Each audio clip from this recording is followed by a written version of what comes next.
मानजी महाराज आए पावन पुत्र के श्री नंदन बाप हरिओम आदेश गिरनारी અત્યારે તમે દર્શન કરી રહ્યા છો શ્રી કાળ ભૈરવ દાદાના વાહ ભાઈ વાહ 1 થી 1000 માણસની વાળા હા આ પહાડની અંદર એને 42 વર્ષ ભ્રમણ કર્યું. શરૂઆતમાં આ જગ્યા ઉપર આવીને શાંતિરામ બાપાએ રાત વિસામાં રહેતા આ લેતો હોય અને ગામમાં ધક્કો ખાવો નથી. તમે અહીં ના રહ્યો. હવે હું આગળ વહી જાઉં માતાજીના ખોળામાં કુંડળમાં. આ શાંતિરામ બાપુ શાંતિરામ જય શ્રી રામ મિત્રો.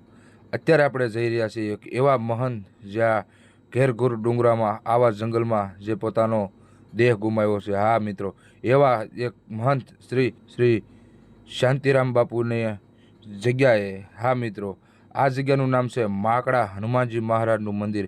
અત્યારે આપણા મહેમાન શ્રી પ્રવીણભાઈ અને શ્રી વિક્રમભાઈ આપણને આ આશ્રમે લઈ જઈએ છીએ.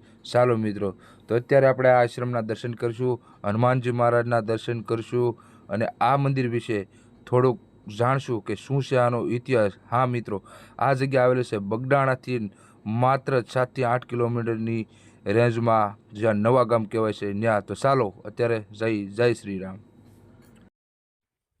જય શ્રી રામ, જય હનુમાનજી મહારાજ અને મહાદેવ હો. તો મિત્રો, હાલ અત્યારે અમે આવી ગયા છીએ બગડાણાથી 7 કિલોમીટરની દૂર એક ઘેરઘુર ડુંગર, એક ઘેરઘુર જંગલની માલમાં આવેલું આ માકડા હનુમાનજી મહારાજનું આવું સુંદર મજાનું એક મંદિર. અને આ મંદિરના ચાલો તમને દર્શન કરાવું, માકડા હનુમાનજીના દર્શન કરાવું, કાળ ભૈરવ દાદાના દર્શન કરાવું.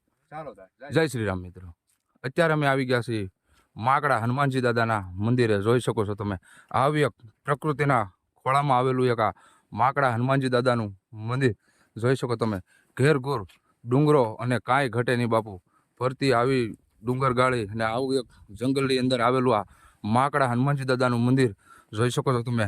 અહીંયા બધા એક સુરા ભગત કરીને એક દાદા છે, કાંઈ ઘટે નહીં જોઈ શકો તમે. અને અત્યારે મિત્રો હું તમને દર્શન કરી આવ્યો છું માકડા હનુમાનજી મહારાજના. તો જોઈ શકો છો તમે, આવું એક સુંદર મજાનું એક નાનું એવું મંદિર. અને આ છે માકડા હનુમાનજી મહારાજનું આવું એક સુંદર મજાનું મૂર્તિ જોઈ શકો છો તમે. જય હનુમાનજી મહારાજ, જય પાવન પુત્ર કે શ્રી નંદન બાપ હરિઓમ આદેશ गिरनारी. ओम हनुमंते श्री रामदूताय नमः. ओम हनुमंते श्री रामदूताय नमः. ओम हनुमंते भयभंजनाय सुकर स्वाहा. ओम हनुमंते भयभंजनाय सुकर फट स्वाहा. જોઈ શકો છો મિત્રો, આવું એક સુંદર મજાનું આ માકડા હનુમાનજી મહારાજનું આવું એક મંદિર. બાજુમાં બજરંગદાસ બાપાનું એક સુંદર મજાનો ફોટો, શ્રી કાળ રામચંદ્ર ભગવાનનો આવો સુંદર મજાનો ફોટો જોઈ શકો છો તમે મિત્રો. આ છે માકડા હનુમાનજી મહારાજ, જોઈ શકો છો તમે મિત્રો. હા, અને એક્ઝેક્ટ એની મંદિરની બહાર નીકળતા એક્ઝેક્ટ શ્રી કાળ ભૈરવ દાદાનું જે માકડા હનુમાનજી મહારાજની સામેની ભાગમાં આવેલું છે કાળ ભૈરવ દાદાનું મંદિર, તેના પણ હું તમને દર્શન કરાવવા જઈ રહ્યો છું. જોઈ શકો છો મિત્રો, આવું એક પ્રકૃતિના ખોળામાં આવેલું એક જોરદાર મંદિર જોઈ શકો છો મિત્રો. અહીંના એક ભગત, સુરા ભગત, કાંઈ ઘટે નહીં બાપુ. કાંઈ બહુ મસ્ત જગ્યા. જો તમે સામે જે દેખાઈ રહ્યું છે એ છે કમળાઈ માતાજીનું મંદિર જોઈ શકો છો તમે. આવું એક પ્રકૃતિના ખોળામાં આવેલું એક જોરદાર આશ્રમ. ને અત્યારે દરવાજો ખોલો બાબુ. ને અત્યારે હું તમને દર્શન કરાવવા જઈ રહ્યો છું શ્રી કાળ ભૈરવ દાદાના. અમારે રાહુલભાઈ દરવાજો ખોલી રહ્યા છે, જોઈ શકો. હા મિત્રો, અત્યારે હું તમને દર્શન કરી આવું છું કાળ ભૈરવ દાદાના. જય કાળ ભૈરવ દાદા, જય હો સદગુરુ મહારાજ, નમો નારાયણ, હરિઓમ આદેશ આદેશ. જોઈ શકો છો મિત્રો, અત્યારે તમે દર્શન કરી રહ્યા છો શ્રી કાળ ભૈરવ દાદાના. આવી એક જોરદાર મૂર્તિ જોઈ શકો છો તમે મિત્રો. કાંઈ ઘટે નહીં, જાય કાળ ભૈરવ દાદા. હા મિત્રો, જોઈ શકો તમે, આવું એક કાળ ભૈરવ દાદાનું સુંદર નાનું મંદિર, પણ કાંઈ ઘટે નહીં જોઈ શકો તમે. બાપુએ આયા ઘણા વૃક્ષનું પણ સોપાણ વાવેતર કરેલું શકે છે, એ પણ જોઈ રહ્યો. ને આવા બધા ઝાડ, કાંઈ ઘટે નહીં બાપુ. અને મિત્રો, આ જગ્યા શાંતિરામ બાપુની કહેવામાં આવે છે. અને અહીંના ભગત સુરા ભગત, આપણે તેની પાસે આ આશ્રમ વિશે થોડુંક જાણીશું. જોઈ શકો છો તમે, મંદિર નાનું પણ નામ મોટું બાપુ. હા, જોઈ શકો તમે, આવું એક ઘેરઘોર જંગલમાં પ્રકૃતિના ખોળામાં આવેલું એક જોરદાર મંદિરને અત્યારે આપણા બનેવી સાહેબ શ્રી પ્રવીણભાઈ અને વિક્રમભાઈ આપણને આશ્રમે લઈને આવ્યા છે. જોઈ શકો છો તમે, બજરંગદાસ બાપાનું આવો એક સુંદર મજાનો ફોટો અને આ છે શાંતિરામ બાપુનો ફોટો જોઈ શકો છો તમે મિત્રો, અને તેમની બાજુમાં આવી સુંદર મજાની રસોઈ ઘર, એના પણ તમે દર્શન કરી રહ્યા છો, જોઈ શકો છો મિત્રો. અને આ છે બાજુમાં કોઠા રૂમ, એના પણ તમને દર્શન કરી રહ્યા છો, જોઈ શકો તમે. સાહેબ છે બહુ અનોખી જગ્યા બાપુ, 1 કલાકથી બેઠા પણ કાંઈ ઘટે નહીં, આનંદ આવ્યો છે. ચાલો તો હવે આપણે આ જગ્યા વિશે, આ મંદિર વિશે આપણે ભગત પાસેથી થોડુંક જાણીશું. અને જોઈ શકો છો તમે, આ છે અહીંના વાસણ રૂમ. ગોવાળ ભગત માલધારી બાપુ પણ અહીંયા એટલામાં અવર જવર બધાની ચાલુ જોઈ શકો તમે. આ છે માકડા હનુમાનજી મહારાજનું એવું પ્રકૃતિના ખોળામાં આવેલું સુંદર મજાનું મંદિર. અને આપણને સુરા ભગત આપણને એક જગ્યાના દર્શન કરાવવા જઈ રહ્યા છે, જોઈ શકો છો તમે. સીતારામ સીતારામ દાદા. હા મિત્રો, જોઈ શકો છો તમે. અહીંયા કોઈ પણ ભાવિ ભક્તો દાદાના લોટ કરવા આવે કે કોઈ પ્રસાદી બનાવે તો તમામ વાસણની પણ સુવિધા રાખેલી છે. અને કોઈને રાત રહેવી હોય તો અહીં ગોદડાની પણ તમામ સુવિધા આ સુરા ભગતે અહીંયા રાખેલી છે, જોઈ શકો છો તમે. જય શ્રી રામ દાદા. આ કોઈ ભક્તો કોઈ લોટ કરવા આવે કે કોઈ પણ એવા, એટલા માટે આ વાસણ તમારે અહીં બધું મળી જાય, કઈ પણ વસ્તુ હારે લાવવાની થતી નથી. વાહ ભાઈ વાહ. 1 થી 1000 માણસની જો તમારે રસોઈ કરવી હોય ને તો તમામ વાસણ, તમામ વસ્તુ અહીંયા રાખેલી છે. આ વાસણ રૂમ છે, જોઈ શકો છો તમે. આવું એક સુંદર પાણીનો ટાંકો. જો કે પાણીની તકલીફ છે, પણ કહેવાય છે કે અહીંયાથી ને એક નદી છે, ત્યાંથી મશીનેથી પાણી ના મશીને સારું કરીને અહીંથી પાણીમાં આવીને અહીંયા આ લાઈનોમાં પાણી ભરાય છે, જોઈ શકો છો તમે મિત્રો. વાહ ભાઈ વાહ, જોરદાર એક પ્રકૃતિના ખોળામાં આવેલું એક અનોખું આશ્રમ. તો ચાલો આ આશ્રમ વિશે આપણે ભગતમાં થોડુંક જાણીશું અને થોડુંક અહીંનું ઇતિહાસ જાણવાનો થોડુંક પ્રયત્ન કરશું. ચાલો તારે. જય શ્રી રામ. જય હનુમાનજી મહારાજ, જય માકડા દાદા. તો અત્યારે મિત્રો અમે હાલ સુરા ભગતની પાસે બેઠા છીએ અને મંદિરના તમને બધા દર્શન કરાવ્યા, જગ્યા બાબત તમને બધા દર્શન કર્યા. હવે આ જગ્યા કેટલી જૂની છે અને શું છે આનો ઇતિહાસ, એ આપણે સુરા ભગત પાસે જાણીશું. જો કે અહીંના ભગત શ્રી આપણે નકુ દાદા એટલે નકુ ભગત અહીંના જગ્યાના મેન માણસ છે. અને પછી કે આપણે સુરત દાદા અવરનવર સેવા કરતા હોય, બરોબર. તો હવે આપણે દાદા પાસે જાણીશું કે આ જગ્યાનો મહત્વ. તો દાદા આ જગ્યા અંદાજે કેટલા? આ જગ્યા જાગૃત કરનાર શાંતિરામ બાપુ સલાળા વાળા.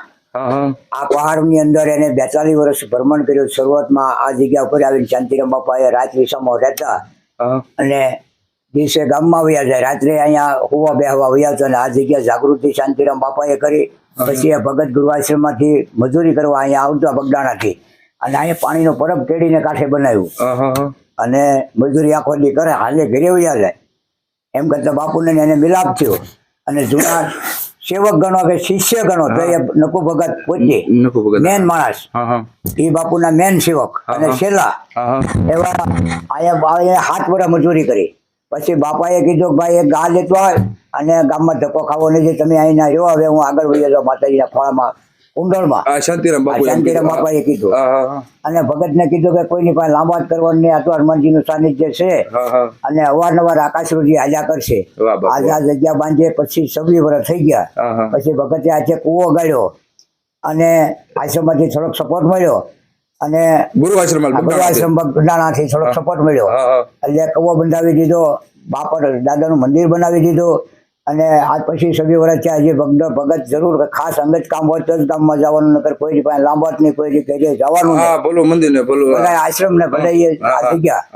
અને અવારનવાર શાંતિરામ બાપુ રહ્યા ત્યાં જે અઠવાડિયે 10 દિવસે અહીંયા આવતા. અને 3 વર્ષ શાંતિરામ બાપુ ભગત આ ટીંબામાંથી રોટલા હારે ખાતા, વાળું પણ હારે કચ્ચા હારે રહેતા, રાત્રિ હારે ઉઠતા બેસતા. અને હારા પ્રતાપ શાંતિરામ બાપુના અને એક ગેબીનાથ બાપુ કરીને બાપુને અને ભગતને દર્શન થયેલા. આ ગેબરમાંથી આવેલા ગેબીનાથ બાપુ બટુક મૂર્તિ.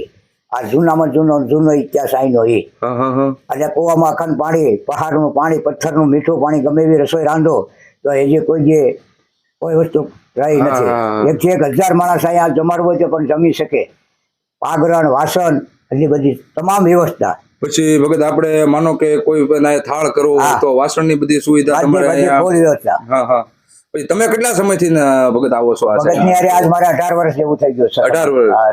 17-18 વર્ષ થઈ ગયા. મારા હા. જૂના ભાઈબંધ છે, મિત્રો છે, હા હા હા અને એક ગામના રહેવાસી છે, હા. પાડોશી છે જૂના. હા પાડો જા વાહ ભાઈ વાહ. અને ફરતા 4 ગામ છે દરબારોના, બધાના અમારે 4 હાથેના અમારી માથે આ જગ્યામાં છે. હા હા રાતના 12 વાગે આમ ધીરે રિંગ જાય હા ત્યારે એક જાગતો પડાવ કહેવાય જાગતો એ પડો પડ. તોય કઈ કહેવાય અને છે. હા ભજન કરવા લાયક જગ્યા, શાંતિવાળી જગ્યા ને હનુમાન દાદાનું સાનિધ્ય. હા હા અને દાદા આ જગ્યાની મારી પાસે કોઈ પૂછ્યું તો શીખ્યું નથી. કાંઈ 5-8માં આનંદ કરે છે અને ટુકડો ચાલુ છે. કાંઈ 25 કિલો કબૂતર માટે દરવાસમાંથી શેણ આવે છે, ભગત કાંઈ નીરે છે. હા હા હા અને 50 મોલ્લા આવે છે, પછી લગભગ 5-10,000 કબૂતર આવે છે. હા હા હા કાંઈ 25-30 કિલો શેણ નીરવાની એ ગામ પણ ગુરવાસીમાંથી આવે છે. ને ભગત કોઈને કોઈ સેવક એને કે ભાઈ અમે એટલે ટેકરા પર શેણ નીરી આવો.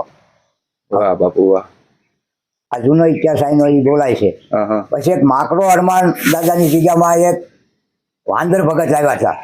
એ ઉપરથી માકડા દાદા નામ રાખવામાં આવ્યું છે. શાંતિરામ બાપુએ ખુદ પંદે રાખેલું છે. હા હા ને ખાલી હનુમાન દાદાની મૂર્તિ હતી. અહીંયા કાંઈ હતું નહીં, માટીનો ઢગલો હતો. હા હા હા. આ કેટલા વર્ષની વાત છે આમ આ અંદાજે? અંદાજે 25-26 વર્ષથી 25-26 વર્ષ પહેલાની આ વાત. પહેલાની વાત છે. હા અને ભગત જીગરવાળા દિવસ તો વયો જાય છે. આ પહાડમાં રાત કાઢવી મહામુસીબત છે, પણ ભગતની જીગર ને સંતોને એની દયા દાદાનું નામ લઈને હાજર સમરણ કરે હોઈ જાય. હજી અત્યાર સુધી કોઈ જે ઊનું હાશ નહીં કે હાસા પોટું કોઈ સપનું નહીં. વાહ બાપુ વાહ. ઠેક સિટીમાંથી અમદાવાદ સુધીના અહીંયા સમસેવકો આવે, બહેનો દીકરીઓ અહુર અવાર જાત્રાળુ માતાજીએ કોંડે પગે લાગવા જાય, રાત ઓછું રહે અને દાદાનો થાળ ધરે અને આનંદ કરે. અને દાદા આનંદ કરાવે સૌને. વાહ ભાઈ વાહ. તો મિત્રો આ મંદિર વિશે આપણે સુરા ભગતે બહુ સારું જણાવ્યું છે અને બહુ સારો જોરદાર ઇતિહાસ છે. જો કે અહીંયા એવા પછી બેઠા પછી જ એક દાદાની ઓળખાણ થઈ કે ભાઈ સુરા ભગત તો આપણા હાવ અંગત છે. કેમ કે મારા દાદાને, મારા મામાને બધાયને દાદા ઓળખે છે. જો કે અહીંયા બેઠા પછી એક ઘણીક આનંદ આવ્યો. પછી મેં કીધું હવે એક નાનો વિડીયો બનાવી, બરોબર? તો હગા શું કીધું? સંબંધી નીકળ્યા વ્યવહાર કરો તો ક્યાં અમારું ગામ ને ક્યાં એનો 35-40 કિલોમીટરની રેન્જમાં જો અત્યારે બેઠા છે, એનામાં આનંદ આવે છે. બરોબર.